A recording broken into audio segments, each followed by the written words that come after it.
Muito bem, pessoal, esse é o vídeo 54. Vamos dar sequência aí no estudo do eletromagnetismo, tá? Até agora, pessoal, as leis fundamentais do eletromagnetismo que a gente estudou foram 3, né? Ao todo são 4, ok? Né? A gente vai ver cada uma delas. E das 4 nós já vimos 3. A primeira delas, né, que a gente já estudou no início do curso, é a lei de Gauss para o campo elétrico, tá? Na sequência, a gente viu a lei de Ampère, né, que relaciona a integral de linha de um campo magnético com a sua fonte, que são as correntes elétricas, né, o que gera campo magnético são cargas em movimento, tá?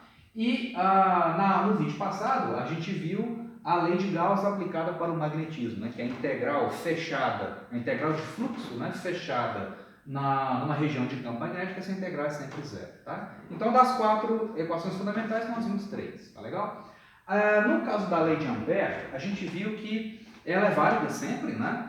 Mas ela além de ser válida sempre, ela é muito útil para o cálculo do campo magnético em situações onde você tem simetria cilíndrica, né? Ou seja, em situações onde você tem distribuições muito grandes de corrente. Por exemplo, no caso de um fio infinito, né? Um fio muito comprido, ou no caso, como a gente viu uns vídeos para trás, né? No caso de uma distribuição de corrente ao longo de um fio que tem um certo diâmetro, mas tem um comprimento muito longo, muito maior do que o seu diâmetro, né? Então, nesse tipo de situação, a simetria do problema era boa o suficiente para a gente tirar o campo magnético daquela integral de linha e associar o campo magnético diretamente com a corrente, né? Então, a gente fez isso em alguns exemplos, tá? Mas nem sempre a gente vai conseguir ter essa facilidade, né? Nem sempre as distribuições de corrente que a gente acha são distribuições muito longas, muito compridas, né? As afiações, né, nem sempre elas vão ser muito compridas a ponto de garantir a simetria cilíndrica do problema, tá?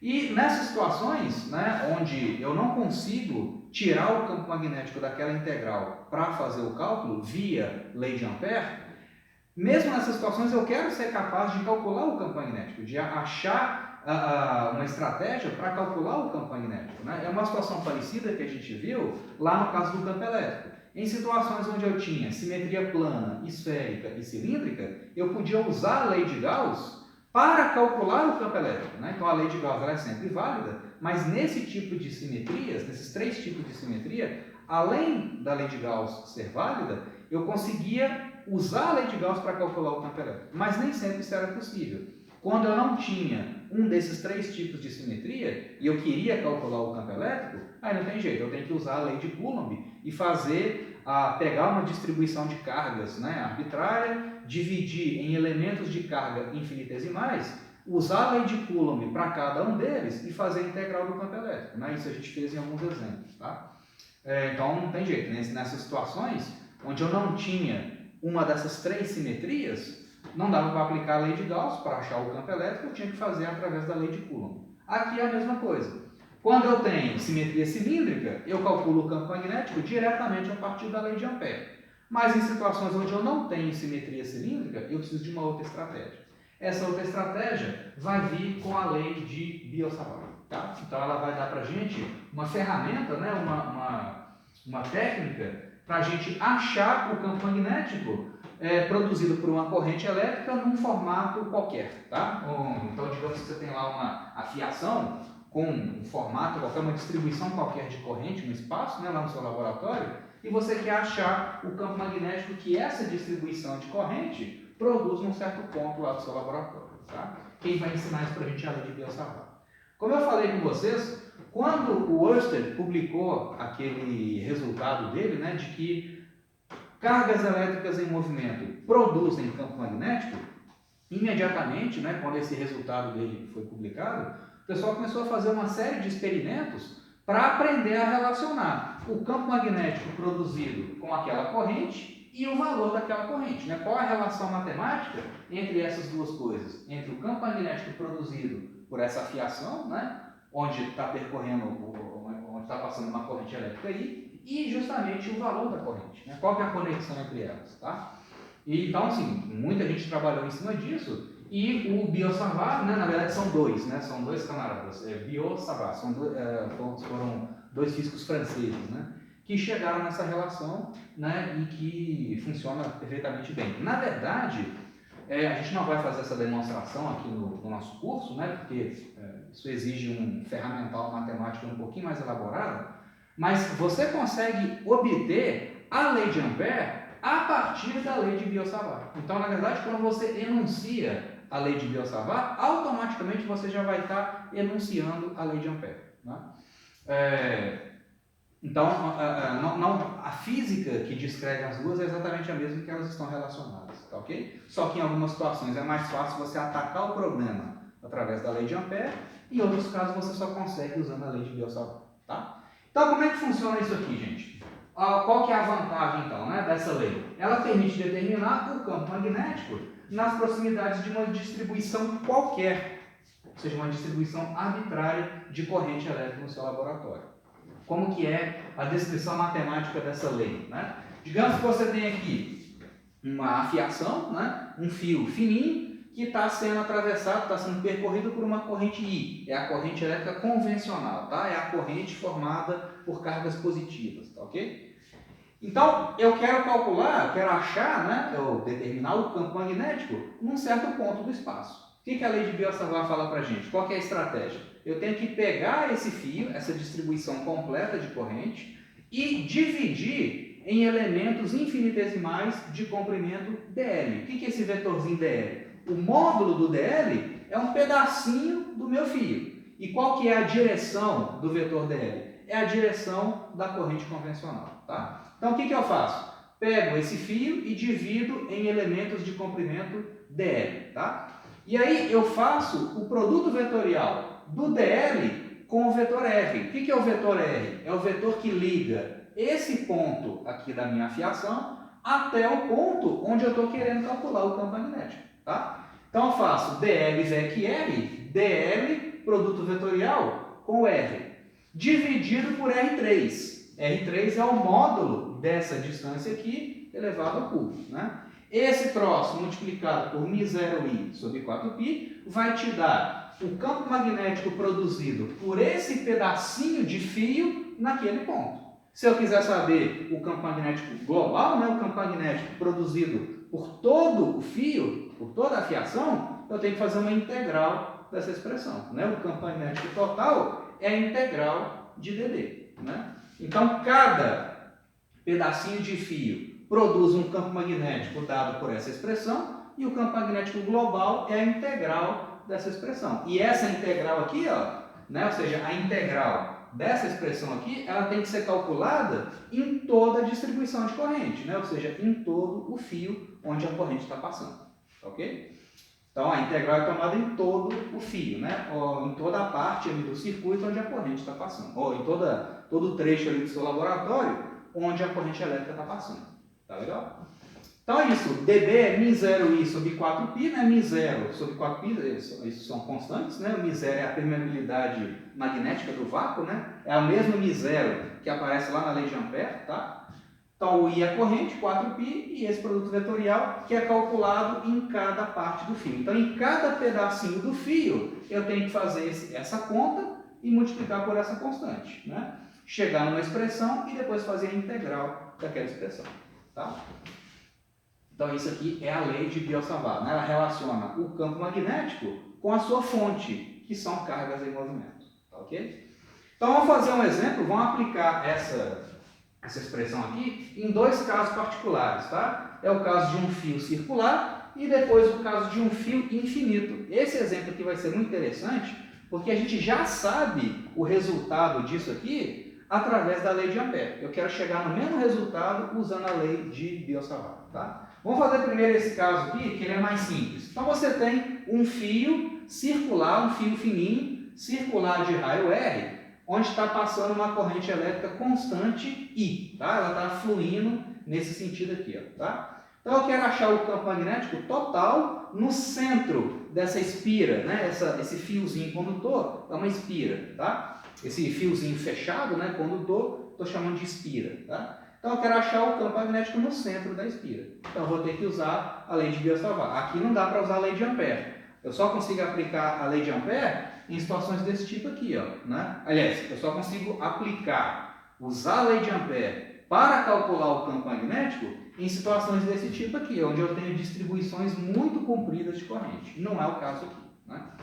Então, aqui eu vou ter que aplicar esse camarada. Então, a receita de bolo é essa aqui, ó. Olha só, gente. Eu vou pegar esse fio, vou dividir em elementos de comprimento dl.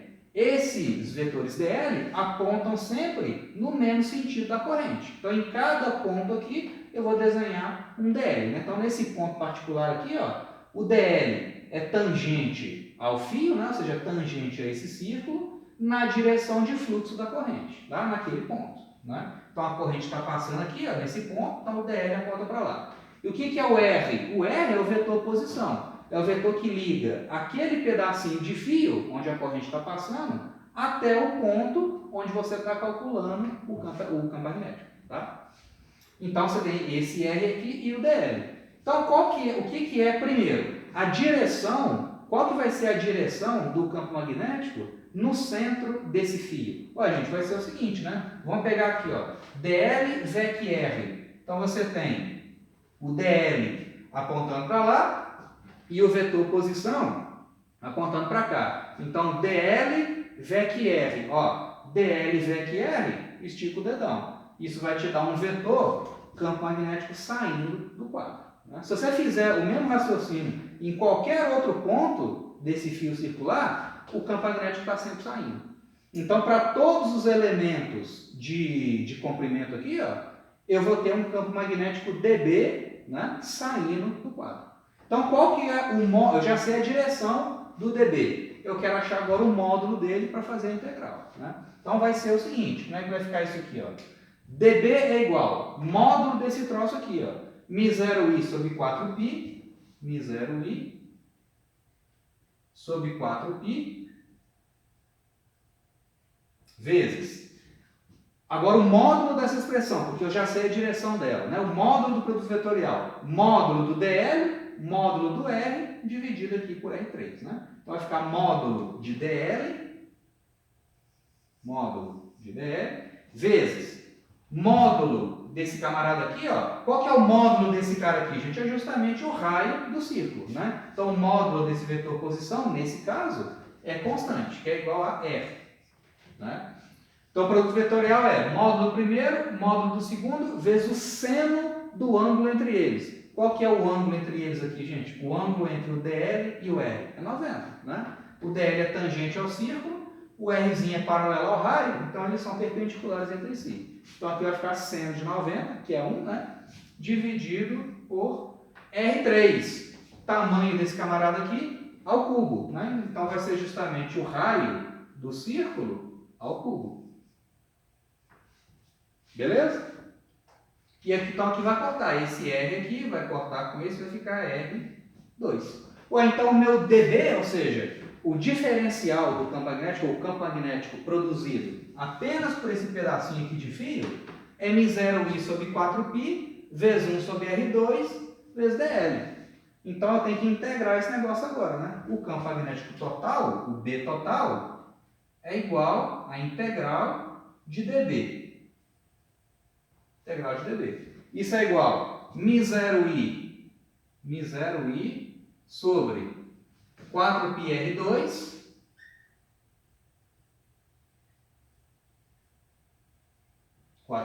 vezes a integral de dl.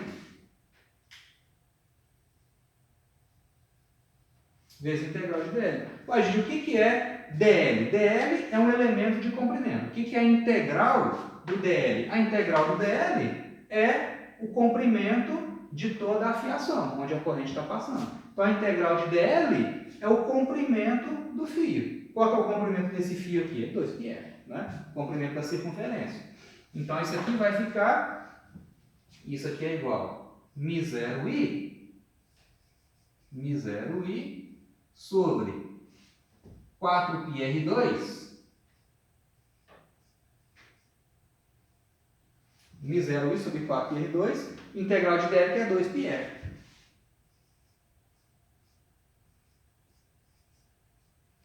Então, o campo magnético, a intensidade do campo magnético no centro, exatamente no centro dessa espira circular, vai ser o que? Ó, Pi aqui vai cortar, esse R vai cortar com o R2 aqui de baixo, né, com um deles, aqui vai ficar 2 por 2 dá 1, aqui vai dar 2. Então, finalmente, o campo magnético é μ0i sobre 2R.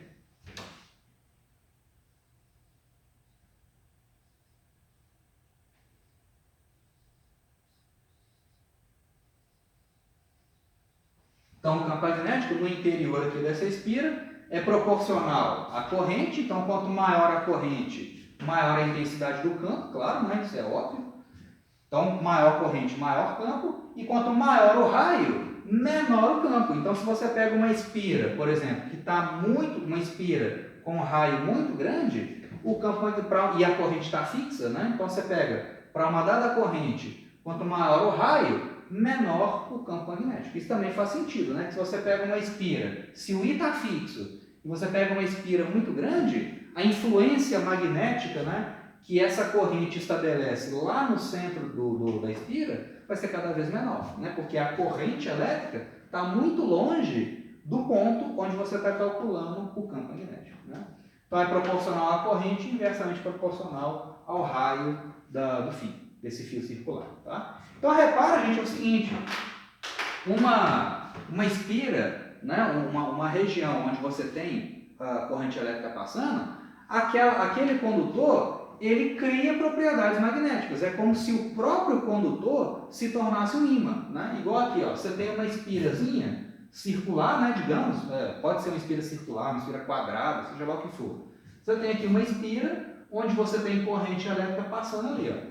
Então, cada pedacinho dessa corrente, né, cada elemento de fio, vai produzir campo magnético em toda a superfície dessa espira, né? Então, aqui, por exemplo, no caso, se essa espira aqui for circular e eu quero o campo magnético no meio dela, exatamente no centro dela, a expressão do campo magnético é essa aqui, μ0i sobre 2R. Mas é claro, eu tenho o campo magnético em toda a espira, não só no meio dela. Então, se você pega aqui, ó, a corrente elétrica está passando para lá. Vamos aplicar a regra da mão direita para correntes, né? Para achar o sentido das linhas de campo. Então, aqui nesse trecho, por exemplo, a corrente está para lá. Então, dedão na direção da corrente. As linhas de campo, como é que vai ser a orientação delas? Elas circulam dessa forma aqui, ó. Elas vêm aqui fora e dentro da espira, elas apontam para cima, né? Formando aquelas curvas fechadas, né?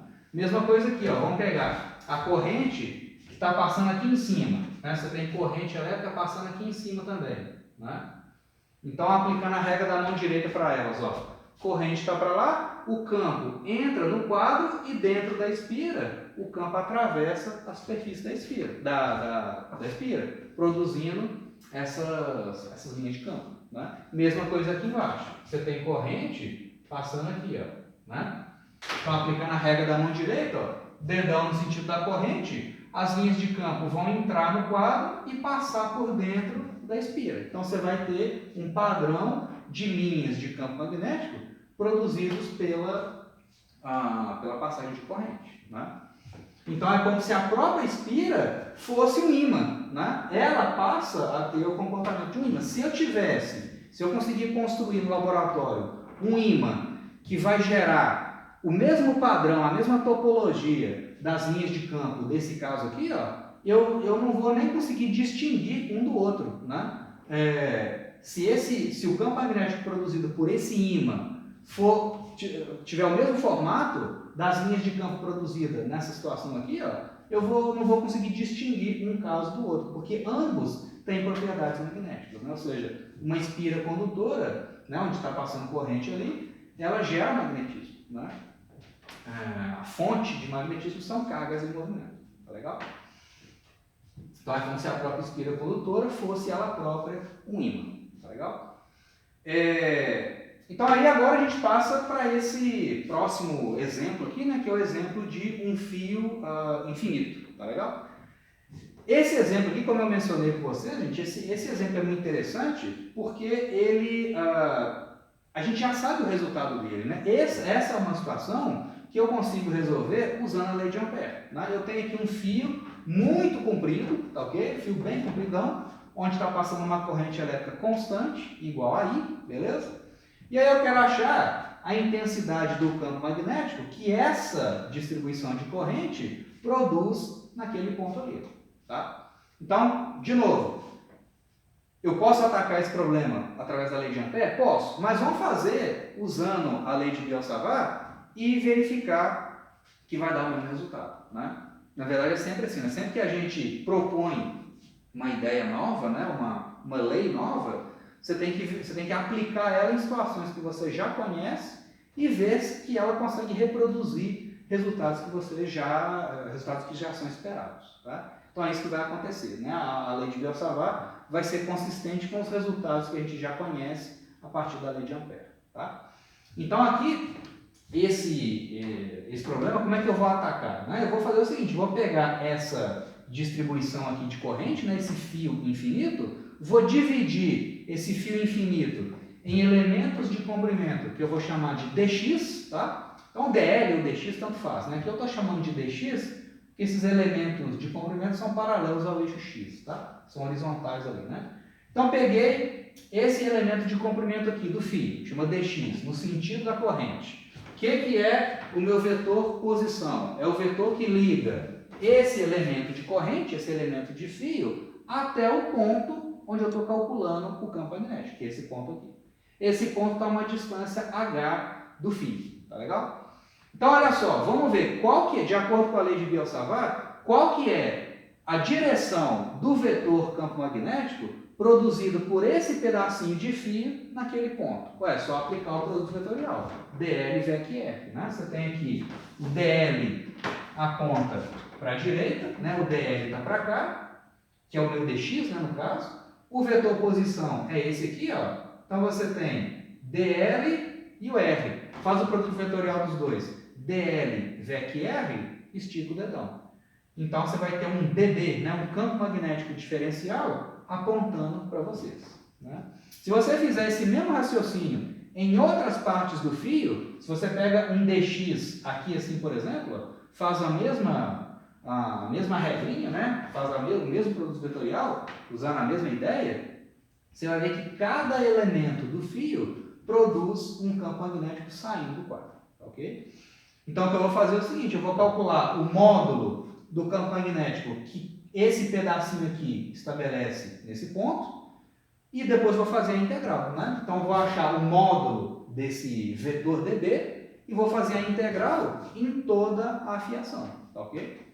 Depois resolvo a integral e chego no resultado final. Tá? Eu vou fazer o seguinte, pessoal, para não correr o risco, de novo, do vídeo ser interrompido, né? Pode ser que ele fique muito grande, a partir de agora que a gente vai fazer os cálculos, né? Então eu vou interromper aqui o vídeo 54 e aí a solução desse problema a gente continua no vídeo 55, né? Que aí dá para discutir os cálculos com mais tranquilidade, sem interromper o raciocínio, tá legal? Então a gente retorna com esse exemplo no vídeo 55.